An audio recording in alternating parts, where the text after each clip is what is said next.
अस्सलाम वालेकुम एवरीवन, कैसे हैं आप सब लोग। उम्मीद है कि सब लोग ठीक होंगे। अल्लाह मियां हम सबको अपने घरों में खुश रखें, आबाद रखें, आमीन। तो आज मैं बना रही थी कड़ी और इसकी रेसिपी मैंने आप लोगों के साथ ऑलरेडी शेयर की हुई है। तो यहाँ पे जो मेरी कड़ी है वो बिल्कुल रेडी थी और साथ साथ मैं फ्राई कर रही थी ये पकोड़े। तो जितना मिक्सचर उसमें चाहिए होता मैं डाल देती हूँ और बाकी जो बचता है तो उसके मैं बच्चों को पकोड़े बना देती हूँ। तो जितने पकोड़े कड़ी में डाले हैं वो डालने के बाद फिर बाकी जो मिक्सचर बचेगा उसके मैं पकोड़े बच्चों को बना दूँगी। बच्चे मेरे अल्हम्दुलिल्लाह दोनों शौक़ से खा लेते हैं। जो मेरा बेटा है वो इसके अंदर से चिप्स निकाल के खाता रहता है। पर ये कड़ी एक ऐसी डिश है जिसे आप चम्मच के साथ भी खा सकते हैं। तो हमारे घर में ज़्यादातर चम्मच के साथ ही इसको इंजॉय किया जाता है और मुझे ख़ुद ये चम्मच के साथ खानी काफ़ी पसंद है। और रोटी के साथ मैं इसे खाती हूँ। मेरे हस्बैंड जो है वो चावलों के साथ इसे खाते हैं। तो डेली का आपका यही मसला है कि समझ नहीं आती क्या पकाएं और क्या नहीं। तो बस यही सोच सोच के तो फिर आज मुझे समझ आया था, तो मैंने सोचा कि आज मैं कड़ी पका लेती हूँ। और अभी यहाँ पे मैंने इसको लगा दिया था तड़का। तो हस्बैंड भी आ गए थे और यहाँ पे अभी हम लोग खाने लगे हैं खाना।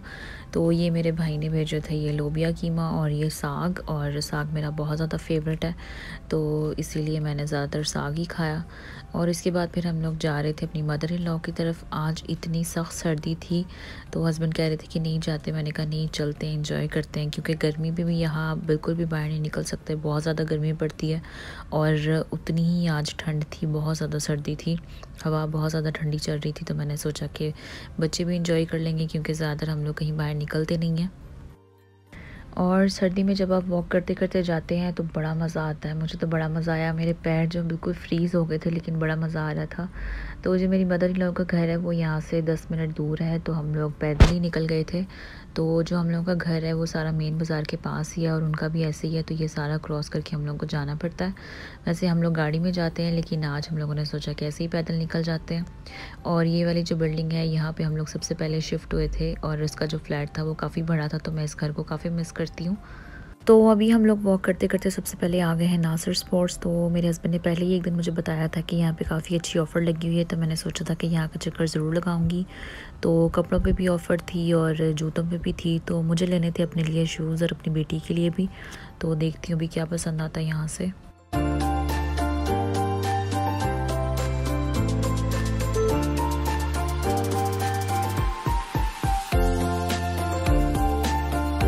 तो ये वाले शूज़ इसने देखे थे लेकिन मुझे अच्छे नहीं लगे, इनका स्टफ़ अच्छा नहीं था। तो फिर ये वाले इसने शूज़ ट्राई किए तो ये मुझे काफ़ी अच्छे लगे थे और ख़ुद भी इसको पसंद आए थे। तो फिर हम लोगों ने ये ले लिए और इसका पाँव दिन ब दिन इतना बढ़ता जा रहा है कि मेरी सोच से बाहर है ये कैसे कंट्रोल में आएगा। तो यहाँ पे मैंने भी शूज़ लिए थे लेकिन मैंने शूट नहीं किया क्योंकि काफ़ी ज़्यादा रश था यही ऑफ़र की वजह से। तो फिर हम लोग जल्दी जल्दी से यहाँ से निकले शूज़ लेके।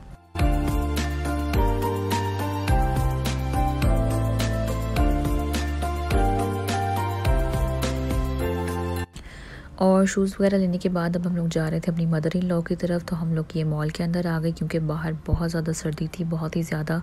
और मेरे हस्बैंड बोल रहे थे कि तुम लोगों को मैंने मना किया था नहीं जाते, बहुत ज़्यादा सर्दी है, बच्चे बीमार हो जाएंगे। मैंने कहा कोई बात नहीं, जिस तरह हम लोग गर्मी इंजॉय करते हैं वैसे सर्दी भी इंजॉय करनी चाहिए। और सर्दी का ये एक ऐसा वेदर है जो मुझे और उनको बहुत ज़्यादा पसंद है, तो घर में बैठने का क्या फ़ायदा। तो ये क्रॉस करने के बाद मेरी मदर इन लॉ का घर भी आ जाएगा।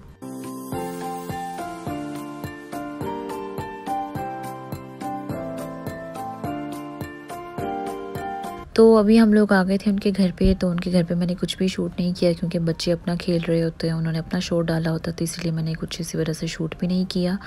तो इसके बाद फिर हम लोग आ गए थे ये यहाँ से शोरमा लेने के लिए क्योंकि मेरी बेटी को लग गई थी भूख और उसको शोरमा खाना था। तो अभी हम लोग यहाँ से शोरमा वगैरह लेके चले जाएंगे घर, क्योंकि जिस तरह रात होती जाती है वैसे वैसे सर्दी भी बढ़ती जाती है। The next day. और अभी हो गया नेक्स्ट डे। तो मैं यहाँ पे आई थी भाई से मिलने के लिए। तो उन्होंने ये पैटीज और पिज़्ज़ा वगैरह मंगवा लिए थे बच्चों के लिए। और ये आगे सरप्राइज़ भी तैयार था मेरे बेटे के लिए। उसको गाड़ियों का और गन्स का आपको पता काफ़ी ज़्यादा शौक़ था, तो ये उसके लिए आज एक न्यू गाड़ी आ गई और ये काफ़ी बड़ी थी उसके साइज़ से। तो वो देख के काफ़ी खुश था और उससे बिल्कुल भी सब्र नहीं हो रहा था। जैसे भाई गाड़ी खोल रहे थे तो वो कभी टच कर रहा था, कभी कंट्रोल चला रहा था। तो अभी जो इसके लिए गाड़ी आई है ये आई है चार्जर वाली, क्योंकि सेल वाले को मैंने उनको मना किया था सेल वाली इसके लिए कोई भी चीज़ नहीं लेके आनी, क्योंकि एक दिन में ये सेल ख़त्म कर देता है और फिर मेरा सर दर्द लगाता है। तो यहाँ पे अपना मैं व्लॉग अब एंड करती हूँ। मैं आपसे मिलूँगी नेक्स्ट व्लॉग में। आप लोग रखें अपना ध्यान, मुझे और मेरी फैमिली को भी अपनी दुआ में याद रखें। मेरे चैनल को करें सब्सक्राइब। अल्लाह हाफ़िज़।